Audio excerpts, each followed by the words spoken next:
Hey, good morning, Whitewater. Hey, Seahawks are about to play in the Super Bowl next week.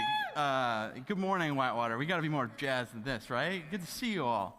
So glad you're here. There's like a good contingent of, I can tell there's some Seahawk fans, one or two Patriots right there. No, I'm just kidding. She's like, no, I want to get out of here alive. Man, I am just so excited to be here. This week has been a hard week. It's always so weird to me as a pastor. Sometimes, or a lot of the time, when I'm teaching on something, usually God brings that thing up in my life in a big way, in a real way. And this week, we're talking about being able to check in, to let go of the baggage of sadness and disappointment. And at the beginning of the week, I was like, oh, shoot, And, sure enough, God brought some stuff up, and it's been good, but, sadness isn't a fun thing to talk about. We've been in this series called Baggage, and last week, we really learned how we can kind of get rid of the baggage of, fear and freaking out. When we're afraid, and when you have anxiety and worry, and some stuff are, really bothering us, we tend to freak out. And really how when we focus on the reality that there are bigger things about God that are bigger than the things in front of us, we don't have to be afraid. And that when we actually realize that we can walk in His presence, that God's close, that He's around us, He's not far away. He's closer than your buddy talking to you on a cell phone. He's here, that it removes a lot of the fear. And I want to recognize that in this room, we're all at different spots in our spiritual journey. There's some people who are just kind of here because they were dragged here by their husband or wife, or maybe God just found some way to pull you by the scruff of your neck and get you here. I don't know. And so there's kind of that, you got your arms folded in your heart, kind of saying, okay, show me, God. You know what I'm talking about? There's some people who are there. There's some people who have started seeing things that don't add up, except if God is real. The missing piece of the equation, you're starting to realize maybe He is God, and you're more open to it. That's where you're at. And then there's some people you're ready and you're listening, and you've started maybe the hints in the beginning of maybe a relationship with God. You've still got questions, you've still got maybe hurts from your past, but you're starting to move closer and closer to this might be my gig. This might be a calling that I actually step into. This might be for real. And then there's people who've been, Christians for a little while here, and you're still figuring things out, and you're aligning new things in your life around the new values and truths that God brings, There's some of us in the building like that, Yeah. And then there's people who've been Christians a long time, and who have been, learning how to be a disciple and to make disciples, make people, or, help form people into, better followers, more loving people who look more and more like Jesus. And we want to be more and more in community. And so everybody's on this different point in their spiritual journey. And I want to recognize that right now. The one thing we all have in common, this is my opinion, but one thing I think we all have in common is whether you're a Christian, an in-between, almost maybe Christian, you're not even sure, or you are a full-blown, crazy Jesus follower, radically loving people you shouldn't love, radically serving people that no one else is serving. The one thing we all have in common is that we've all got baggage, right? We've all got stuff from our past.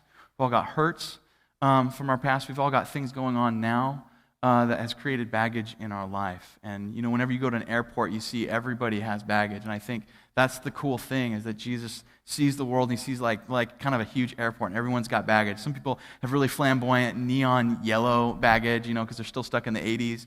Or maybe it's retro now and it's cool. I don't know, because I'm not stylish. But some people have that really dark kind of, European baggage that's all sleek and cool. And some people just have huge duffel bags. Some people have little small bags. And, you're either one of two people. You either like to check it in, or you like to carry on. And one of the worst things you can do with baggage in your life is be the guy that carries it on, that always has to have it with him.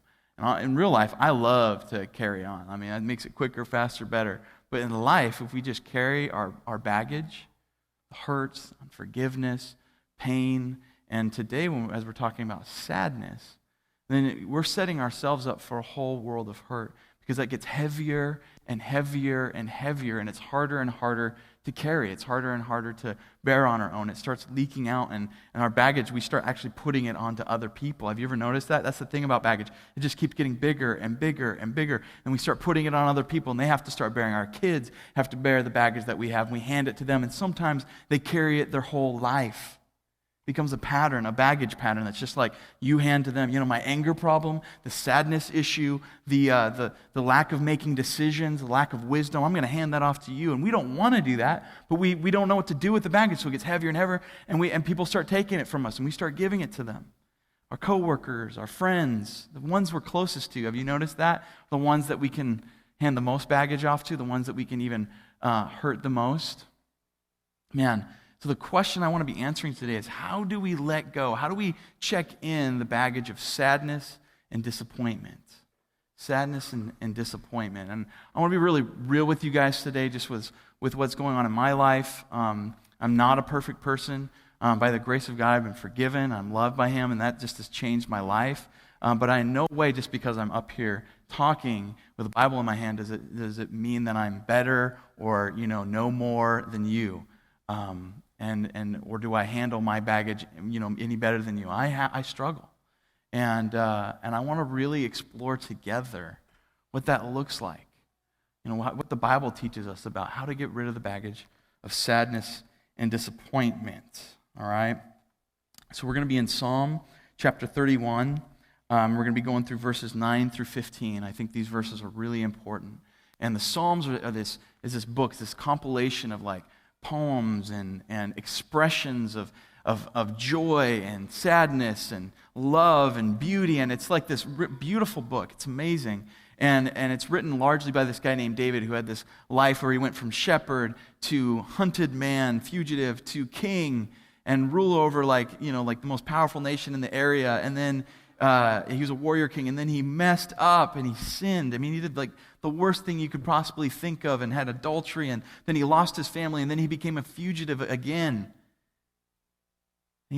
At the end of his life, when you're supposed to be enjoying things, he lost everything, and then through his faith and trust in God, there was this turning point again where God gave him back his life, the life that he had had. And the Psalms are all basically these glimpses and pictures into his emotions through that whole thing, the heights of high and the lows of low. And I think that this psalm in chapter 31 is just so powerful. So I'd like to read it, and then we'll jump into this together. Does that sound cool? Verse 9, starting in verse 9, it says, "Have mercy on me, Lord, for I am in distress. Tears blur my eyes. My body and soul are withering away. I'm dying from grief." And just heavy sadness. And you feel that right off the bat, right at the start.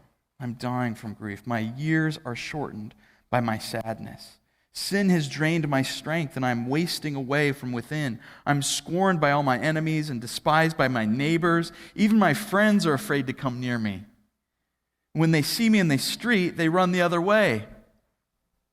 This is written, a couple thousand years ago. Can we relate to this at all?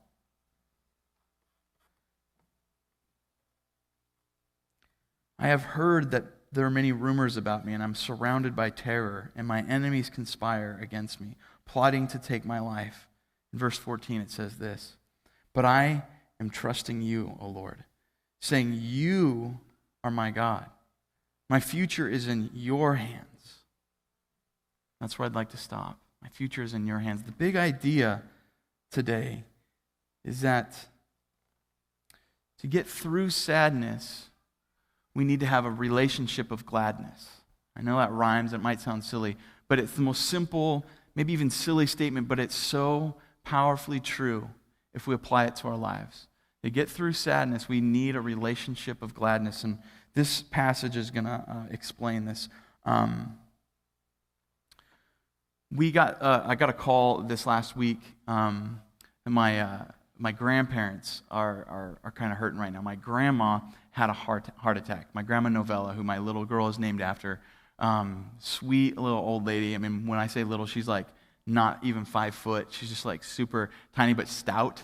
You don't mess with grandma. My grandma taught my dad how to kick a football and throw a football, because my grandpa didn't know how. So she taught him, and she would come out, even when she was an old lady, my grandma, when I was little, she'd kick the football all the way over the house. I mean, she had a foot. I mean, it helped that she wore clogs too, but she could boot that thing. And I got a call that my grandma had a heart attack, and her health has been declining, and just getting that news was just like, oh. My grandma and grandpa, the thing you need to know about them is they have this amazing dynamic romance. They've had this love for one another that started when they were, teenagers. And the funny thing is, we always tease them because, like, my grandma kind of rocked the cradle. She's about 4 years older than my grandpa. It's cool because it was back in, like, the 30s or something. So, no. They got married young. He was, like, 19, and she was, 20-something, whatever the 4 years was. And man, they love each other, love each other. And so I got a call, and my dad needed to go down there. So we had to watch their dog, because my mom had to go down there too. I actually got a text about that this morning. If I wanted to be really real with you guys, I'd read you this. The dog's name is Daisy. Daisy has escaped. Next text. Cannot find her. Next text. Found Daisy. She eventually came out from hiding. Don't know if she left a treat anywhere for us. It's not really a treat, just so you know. Maybe my daughter's sick, so anyways, I've been getting those texts, and so we're watching their dog form, but they went down, and my dad got down there, and the doctors, when they talked with them, they said, hey, we've got to give your parents the news that she's not going to be able to stay at home for a while, if ever, because they've been living together in the same home. He's been taking care of her. He's been the primary caretaker for her, and just the thought of her being in a home has just been devastating to him. It's his best friend for the last 50 years. I mean, he's known her for 60 years, and they grew up in this small little farm town in Ohio, and they've known each other forever, and it's his friend. It's his close one. It's his sweetie, and he doesn't want her in a home. It devastates him, and she doesn't want to go, and so they've had to break that to him. And my dad drove them over, and they had to lift my grandma, put her in the car just because the heart attack has left her so weak. And she's a tank, though. She survived so many things. Her story of survival is crazy. She survived giving birth to my dad, who apparently had a huge head and could not be born normally. And they didn't figure that out until he was 5 weeks past due, 6 weeks past due, so he was huge. They had to do a cesarean. My dad came out, he had this big cone head, and he was black and blue all over because he just, couldn't come out. And my grandma almost died because of that, because of the toxemia, and they didn't know how to take care of her back then. So she almost died because of my dad, and she always likes to remind him of that. And oh, George, you're just lucky to be alive, And go get me the peanuts. She's so funny. And she survived that, and then, later in life, she actually had sleep apnea, and it ended up causing her to fall asleep on the road, and she ran into a telephone pole head on, going 40 miles an hour, and she survived it. The doctors were like, she's like a tank. We've never seen a woman be able to sustain this much damage and be able to live. And so she lived through that, and then she got pneumonia as some after effects, and she survived that miraculously. They were like, we can't believe she survived the pneumonia. And then eventually she had a stroke because of that accident and the pneumonia, and then she's also got she calls it the diabetes.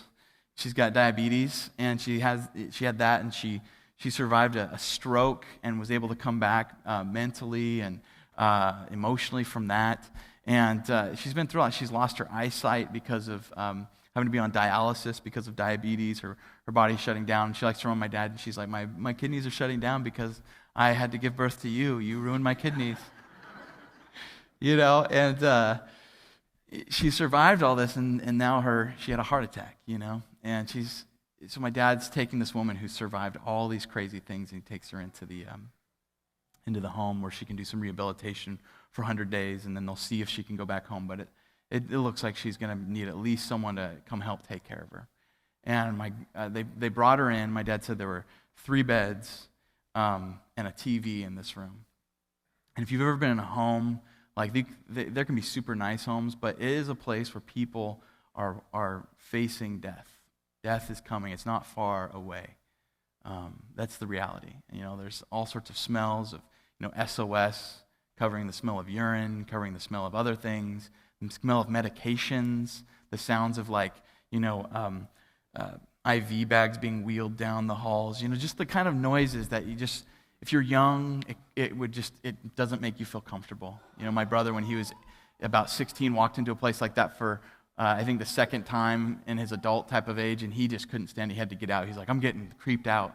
And it's just, that's where my grandma has to be. So she's in this room. There's 3 beds. There's 2 people in there, and one of them kind of is just looking off vacantly with their mouth open. They're there, but they're not there. And they're not even looking at the TV, just the wall somewhere. And they're just kind of slowly fading. The other person's making these gurgling, really strange noises. And my grandma's kind of coming in with her walker, and they're getting her in there, and she looks at him. She's like, oh, George, I don't want to be here. And then they put her up on the bed, and they get her there, and she kind of looks over. And she's still there. I mean, her body's fading, but mentally she's still there. She looks over, and she looks at the TV, and she just starts bawling. She just starts bawling. My dad kind of looks, and he's helped her in. He's standing there with his dad, and the nurse leaves, and she just starts crying.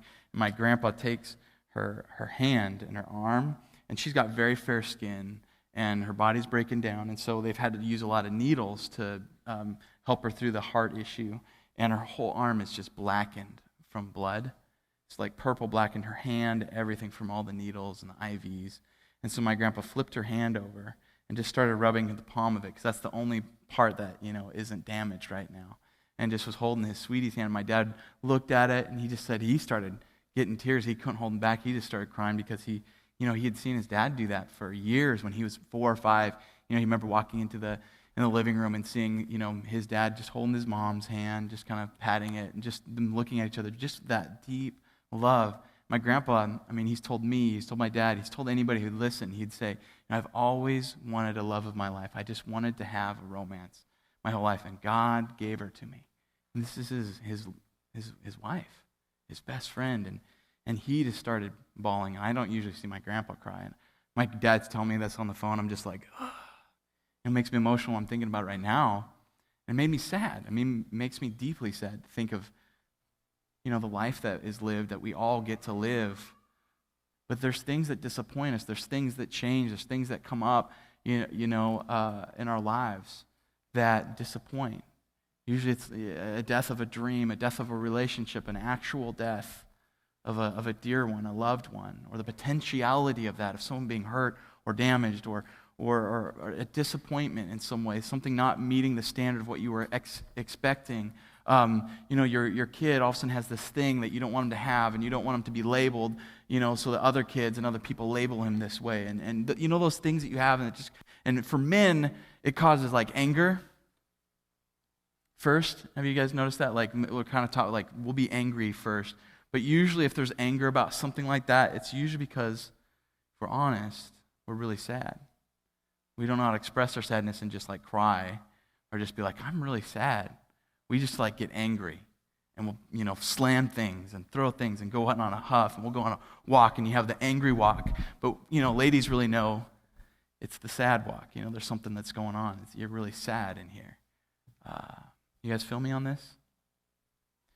And people carry sadness. They carry it. It gets really heavy. I'm reading this passage. If we jump back into verse 31, verse 9, it says, have mercy on me, O Lord, because I'm in distress. Tears are blurring my eyes. I can't even see straight because tears are coming. I don't know why tears come. It's doesn't even biologically make sense. Why do you all of a sudden have water come from your eyes when you're angry or sad? It's I get really, or when you're really, really happy. Maybe you're one of those happy criers. I don't know. But if you ever have it, they're hot, warm tears that just kind of go down your face. We're designed that way, and sometimes they're the worst things, but sometimes tears can be the most healing things. But the one true thing that we see here is that they blur my eyes and I can't see. There's water has found their way into my eyes. And I know there's men here who have never known that, sensation. They've never cried, ever. Never, ever, ever. But they can relate to maybe their wife crying. It says, my body and soul, the depths of me is withering away. I'm dying from grief. My years are shortened because of my sadness. There's this, I don't know if I can take the next step. I don't know what to do. Everything everything seems meaningless. It's just like a shroud, like, when you drive into mist, like even today, there's just mist everywhere, and you can only see shapes of things, and you can't make out lines clearly, and you can't see the beauty clearly. Everything's just shrouded in sadness and gloom. And David's talking about that. I'm dying from grief. My years are shortened by my sadness. And the world, I just want to talk, before we deal with how the Bible tells us to deal with this, like how do we manage this? How do we work through this in a healthy way so it doesn't build up and we don't put baggage on other people? I mean, wouldn't that be helpful? Yeah, even if you're not like a believer, if you're not Christian, like I want helpful things that help me learn how to deal, right? Well, before we do that, how does the world tell us how to deal with sadness? How does the world teach us? And I think there were three things that really stuck out to me about how our world, the world we live in, the world we work in, the world we parent in, teaches us to deal with sadness. I think that there's three major ways. One is the way we can deal with sadness is to stuff it. Just to stuff it. Just to stuff it down. Pretend it's not there. Just distract yourself in some way. Like, let's watch TV. Let's play video games. Let's go do this thing. Let's keep my life just crazy busy so I don't have to actually deal with the sadness that's there. And somehow it'll go away. I think that's a myth. You know what I'm talking about? There's families. There's institutions. There's just cultural things that teach us just stuff it.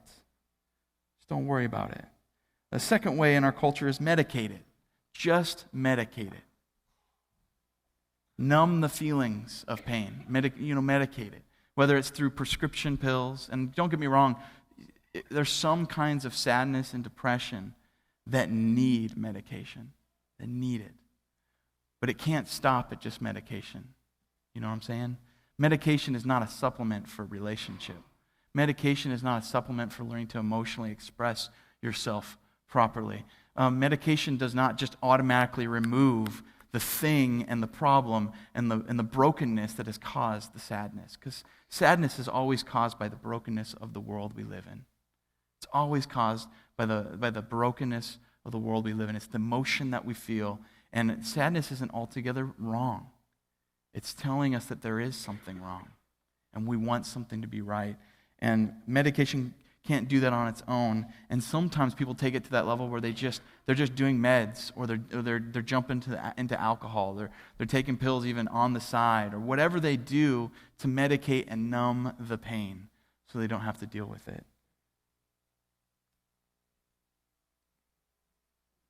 The third way is just faking it. Faking, like pretending it's not there. Pretending everything's fine. Putting okay, there's this box in my head, and if I just put the sadness there, it'll eventually just go away. And you hear things like, we tell our kids, don't cry, smile. I know everything's fine. Don't act like a baby. Don't act like a girl. Those kinds of things. That's our healthy way that the world teaches us to deal with sadness. When I was at Challenge Day, I've spoken about this. Challenge Day is this opportunity here at the school that we had to serve kids and have an opportunity to hear them be honest, maybe with themselves and with other people for the first time ever, where they were sharing, this is what's going on, and this has been killing me, and someone needs to know. And we were sitting around in kind of these small group, they call them families, with these kids and these high schoolers, and it was amazing the amount and weight of sadness in that room.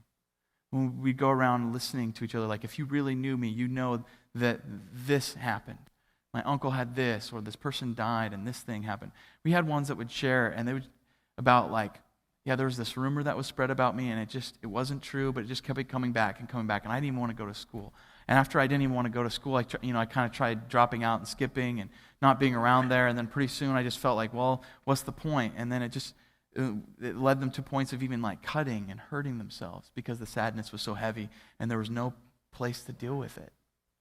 They had never been given any tools, any way of dealing with sadness and disappointment. There was an amazing amount of kids when we kind of were talking and able to be honest that, to say, hey, I have struggled with thoughts of suicide.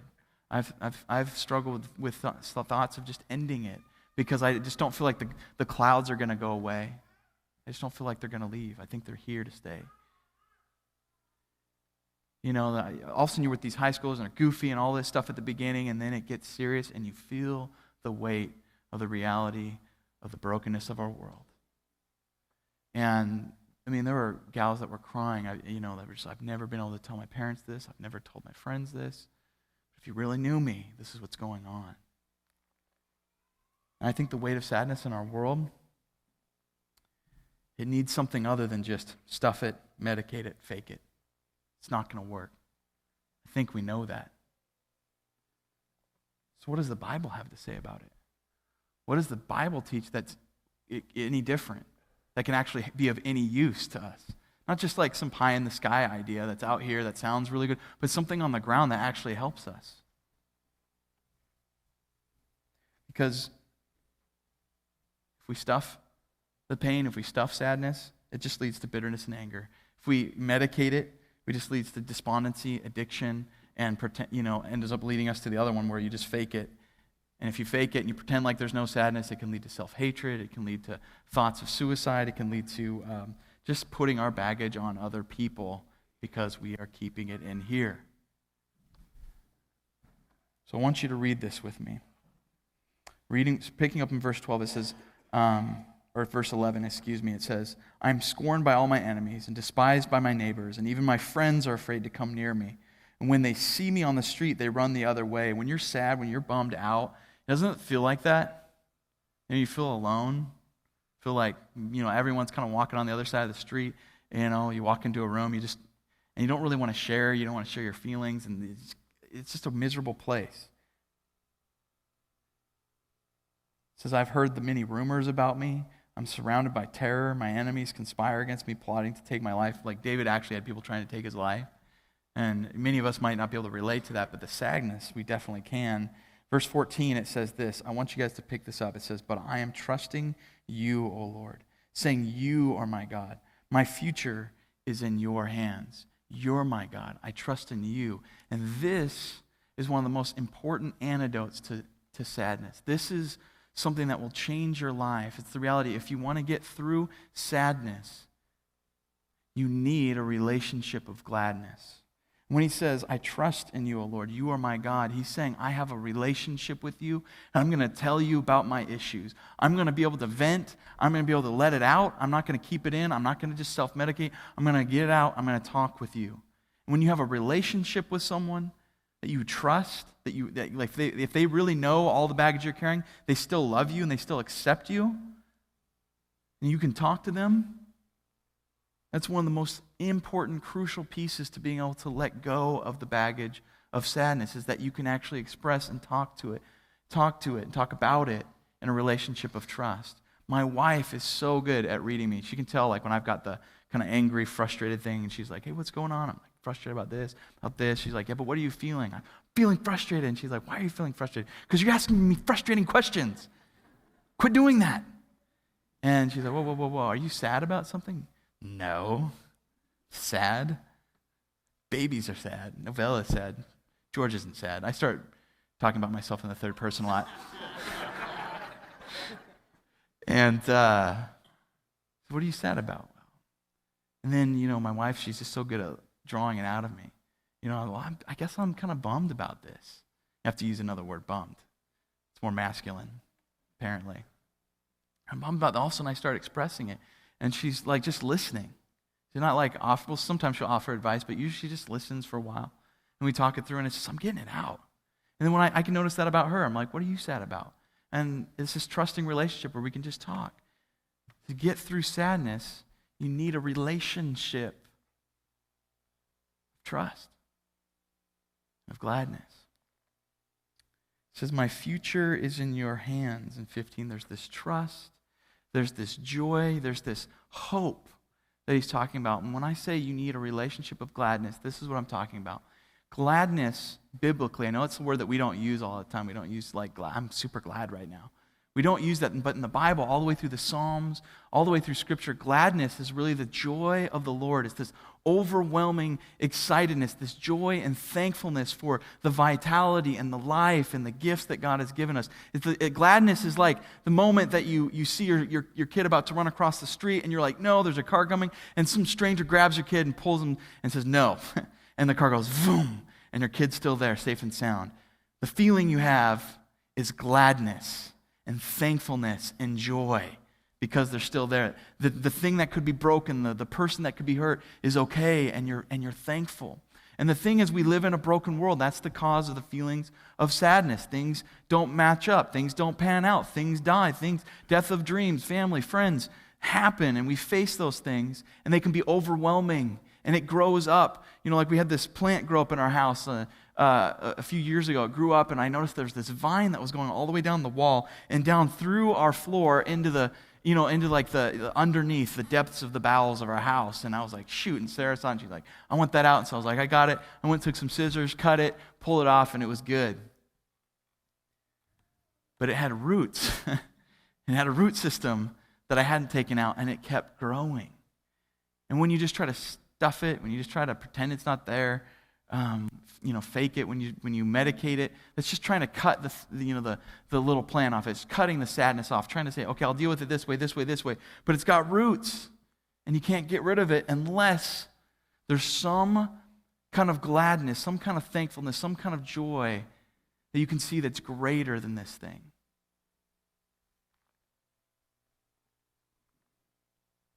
What I want to tell you is that we can trust God, and we can say that He's our God, and my future is in your hands when we know that He's real. When we have a relationship with Him, all of a sudden we can be thankful because everything we own, everything we have, everything we don't own, everything that's just on the planet has been given from Him.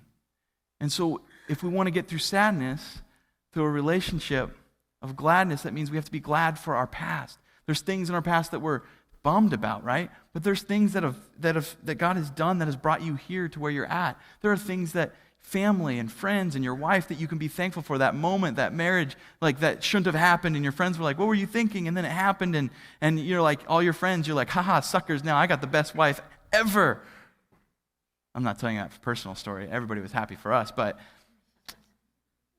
there's things we can be thankful for in the past. There's also the moment being able to be glad and to be thankful for the things that we have now. Being able to actually go to your car. Say, hey, God, thank you for my car. Like if you're bummed out about something, there's sadness there, and it's just like it's a slog and the fog's there, the plant's growing up, and you don't know how to cut it, you don't know how to get rid of it. Start walking around and thanking God for the things that you have. Thank you for my car. There's bigger things than that, right? Thank you for my house. You're thinking, yeah, the house is good. Thank you for my wife. Thank you, thank you. Thank you for the potential that you've made me to be able to have a wife someday, maybe for some of you. Thank you for the girlfriend that I have. Thank you that she didn't totally reject me. I don't know what your story is. Thank you for my family who loves me. Thank you for, even though my family has not been supportive and has not loved me, has not been what a family should be, thank you that you've put friends in my life that have kept me going. Because God, I believe that you're good. And when we start being thankful, the sadness started to be pulled by the roots right out of your life. And it doesn't mean it all goes away, but you're able to work through sadness because you have a relationship of gladness. And then we can look to the future. We can look to the future. It says in verse 15, my future is in your hands. I have hope. I can be glad because, God, you're fixing the broken things of this world. We actually, like someday, like when my grandpa was sitting with my grandma and there's tears and they were looking at each other, also like some laughter came. They're like, can you believe we're at this point? We thought we'd never get here, and now we're here and we're old, and my body's falling apart. And they're looking at each other like, but I love you. And they're thankful not only for that moment and for his sweetie who's still alive. She has to be in a bed. She can't walk around without help, but she's still there. But he also gets to look forward to even when she dies, even when she passes away. Someday, the Bible promises that Jesus is putting things right, that God is fixing things. And we can hope and be glad in that. Someday my grandma's going to have new, kidneys that are functioning the way they should. She's going to, have a kitchen that she can cook in and eat all the salty food that she wants. And she's going to be able to get her eyesight back. Those big green eyes are going to be just glistening and full of hope and full of joy when she's standing before Jesus. Because there's a hope for the Christian. When we have a relationship with God, we can be glad, even in the depths of sadness. I look forward to that day when I get to see my grandma and my great-grandfather. I'm lucky enough to have a legacy where people put their baggage at the foot of the cross of what Jesus did and said, you carry my baggage. I'm trusting in you, and they're gonna be in heaven with him. We're going to have a new earth. We're going to have new lives, new bodies, and I get to look forward to that. I get to look forward to seeing it. Those of you who have put your faith and trust in Christ, even if it's just like this much, God's really strong. Even if you've just held on and said, okay, God, I'm going to hold on to this root as I'm falling off this cliff. I'm going to hold on to the smallest part of you. Even if that's you, I get to look forward to seeing you fully restored and redeemed, pulled out of the messes that you've been in. We can have that for our kids. That's why this is so important. That's why we do all this. Imagine a church, guys. Imagine a Whitewater. We're connected with a church called Bethany. Imagine a Bethany, and they're a wonderful church movement that through darkness and sadness, when the clouds come, can have hope and can bless people with that hope. We can be thankful. That's a church that can change the community. Amen.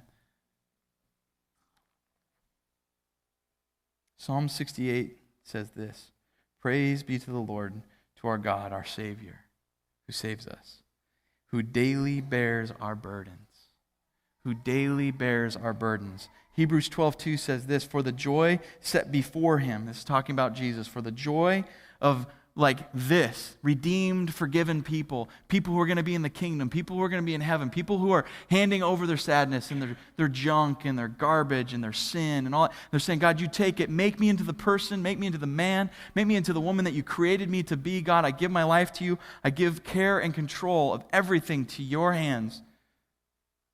It says Jesus wanted that, and it says in verse 2, it says, "For the joy of the Lord set before him, he endured the cross, scorning its shame, and sat down at the right hand of the throne of God. Because he saw the joy, he endured the cross, he endured the sadness, and he takes our sadness on him so that we can be glad." So here's the challenge, friends. This week, today, if you would, I want you to, with the person you trust, and I guess a good question is, do you have someone in your life that you can trust, that you can talk to? If you don't, you need someone. People at Whitewater, I'm telling you, are super trustworthy. God's put us here to care and love one another. If you've got a wife or husband, talk to them this week. If you've got a best friend, if you've got someone that you trust, and I want to encourage you, especially someone who knows the Lord, because they'll understand what you're talking about, to go talk with them or to write it down and go tell them what you write down. Tell them the things that you are bummed out about, the stuff that you're actually like, this is a lingering sadness in my life. If you have like a seasonal depression or like a real chemical thing, have someone that you trust, that you talk to about it, what you're going through, when you go through it, so that they know and they can be there for you. And then I want you to talk to them about all the things, though, that you're thankful for. Even though I'm sad, even though there's a cross that, Jesus went through, he saw the joy, he saw the things to be glad about that pushed him through it. And I want you to talk with them. Here's what I'm glad about. Here's what I'm thankful for. This is what I'm thankful for with my relationship with God. I want you to talk to him. And then today, while we worship, while we sing, if you need to do it silently, if you need to go to the back and pray, if you need to go to the sides, I don't know. Confess some of the sadness you have and start thanking God for what he's done for you. Do that today with your relationship with him. I'm going to pray and we're going to jump into worship. Thank you guys for being here. I'm so thankful for you. If you would stand up and we'll pray together.